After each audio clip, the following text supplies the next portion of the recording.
राज्य मंत्रिमंडळाची आज 12 वाजता मंत्रालयात बैठक। या बैठकीमध्ये वाढतं तापमान आणि त्यावरील उपाययोजनांसंदर्भात चर्चा होणार। सोबतच पिण्याच्या पाण्याची व्यवस्था संदर्भात निर्णय घेतले जाणार। 1 मे महाराष्ट्र दिनी नाशिक जिल्ह्यात गिरीश महाजन यांच्या हस्ते ध्वजवंदन होणार, तर रायगडमध्ये आदिती तटकरेंच्या हस्ते ध्वजवंदन होणार। मात्र नाशिक आणि रायगड पालकमंत्री पदाचा पेच कायम। आमदार निधी खर्च करण्यासाठी आता समिती गठीत केली जाणार। उपमुख्यमंत्री वित्तमंत्र्यांच्या अध्यक्षतेखाली 6 जणांची समिती असणार। त्यामुळे आमदार निधीतून होणाऱ्या कामांवर अंकुश राहणार का, असा सवाल उपस्थित। मुंबई कार्यालयामध्ये लागलेल्या आगीबाबत ईडीचं स्पष्टीकरण। महत्त्वाचे दस्तावेज डिजिटल स्वरूपात सुरक्षित। खटले दाखल झालेल्या प्रकरणांची कागदपत्र कोर्टात सुरक्षित। तपासावर कोणताही परिणाम होणार नाही, ईडीकडून स्पष्ट।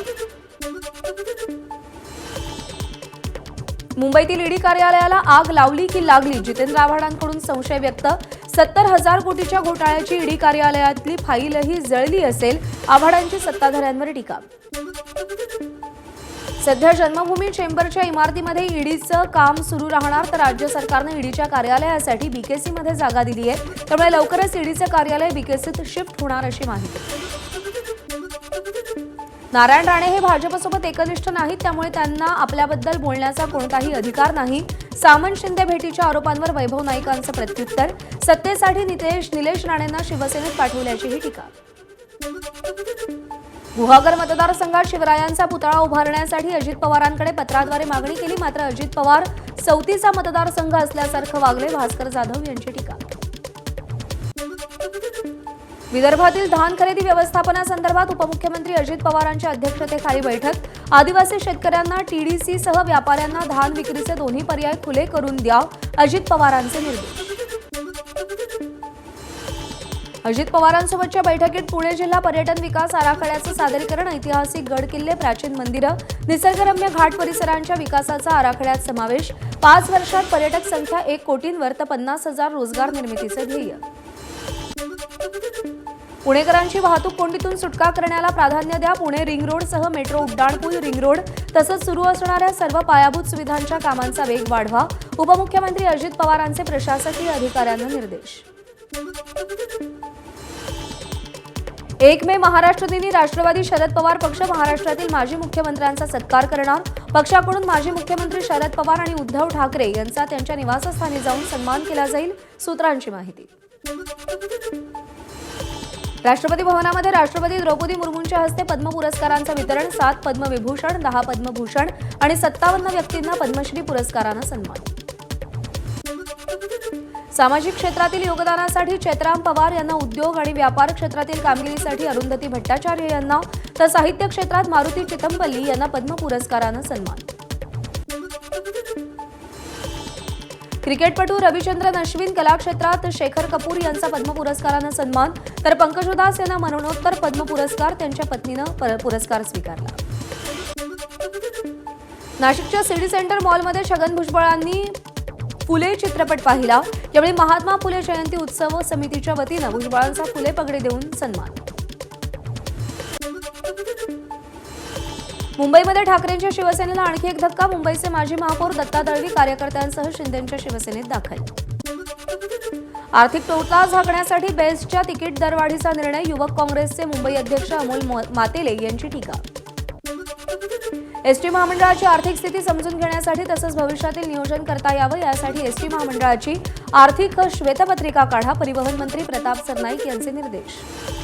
मुंबईतील म्हाडाच्या 5,000 घरांसाठी दिवाळीपूर्वी लॉटरी निघणार, म्हाडाचे सीईओ आणि उपाध्यक्ष संजीव जयस्वाल यांची माहिती। बीडीडी चाळ पुनर्विकासातील काही घरांच्या चावीचं मे महिन्यात वाटप केलं जाणार, म्हाडा सीईओ आणि उपाध्यक्ष संजीव जयस्वाल यांची माहिती। एल्फिन्स्टन ब्रिजच्या 19 इमारतींच्या रहिवाशांच्या पुनर्विकासाचा प्रश्न सुटला। एमएमआरडीए स्वतः 19 इमारतींचा पुनर्विकास करणार, मुख्यमंत्री, एमएमआरडीए आयुक्त आणि म्हाडा सीईओंच्या उपस्थितीत झालेल्या बैठकीत निर्णय। एल्फिन्स्टन पुलाजवळ ठाकरेंच्या शिवसेनेची स्वाक्षरी मोहीम, स्थानिकांसाठी प्रथम पर्यायी मार्ग, मगच एल्फिन्स्टन पुलाचं बांधकाम करा असं म्हणत स्वाक्षरी मोहीम। मुंबईमध्ये पेट्रोल डिझेल वाहनांवर बंदी येणार का, याबाबत आज मुंबई उच्च न्यायालयात निर्णय होण्याची शक्यता।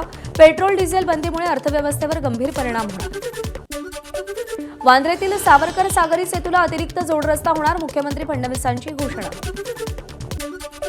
भांडूपमध्ये जलवाहिनी जोडणीचं काम, नियमित पाणीपुरवठा, वेळेनंतर काही भागात पाणीपुरवठा.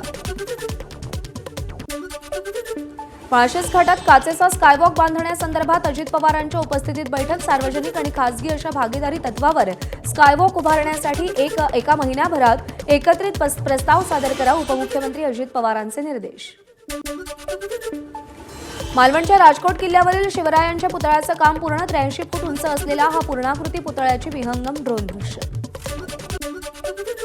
रायगड जिल्ह्यातील सागरी सुरक्षेसाठी पोलिसांचं महासागरी कवच अभियान.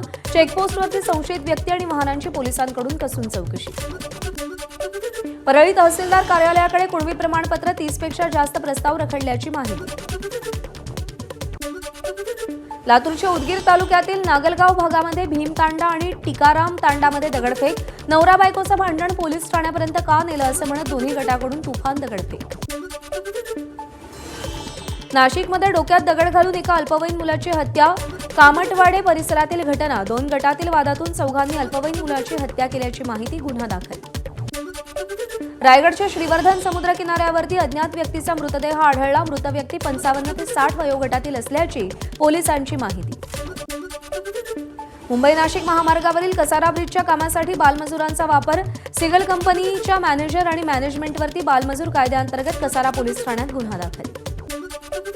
वसईच्या कामनगाव परिसरात ड्रग्ज बनवणाऱ्या 5 फॅक्टरीवरती छापे. 8 कोटींचे ड्रग्ज जप्त. साकीनाका पोलिसांची कारवाई. पुणे पोलिसांकडून बनावट नोटा छापण्याचं रॅकेट उद्ध्वस्त. जवळपास 28 लाख रुपयांच्या बनावट नोटा जप्त. नांदेडमध्ये दिव्यांगांचा जिल्हाधिकारी कार्यालयावर मोर्चा. दिव्यांगांच्या हक्कासाठी आणि विविध कल्याणकारी योजनांची अंमलबजावणी होत नसल्यानं रोष व्यक्त. वर्ध्याच्या बोरगावमधील गिट्टी खदान परिसरामध्ये सुरळीत पाणीपुरवठा करण्याच्या मागणीसाठी मनसेचं आंदोलन. जीवन प्राधिकरण कार्यालयाच्या समोर हातात मातीच्या घागरी घेऊन पाणी टंचाईकडे लक्ष वेधलं. नागपुरातील बोगस शिक्षक भरती प्रकरणी आरोपींच्या अटकेत. तब्बल 15 दिवसानंतर शासनाकडून निलंबनाचे आदेश. शिक्षण उपसंचालक उल्हास नरड यांच्यासह 3 जण निलंबित. केदारनाथ मंदिराला फुलांची आकर्षक सजावट. 2 मे पासून भाविकांना भोलेबाबांचं दर्शन घेता येणार. एबीपी माझा, उघडा डोळे बघा नीट.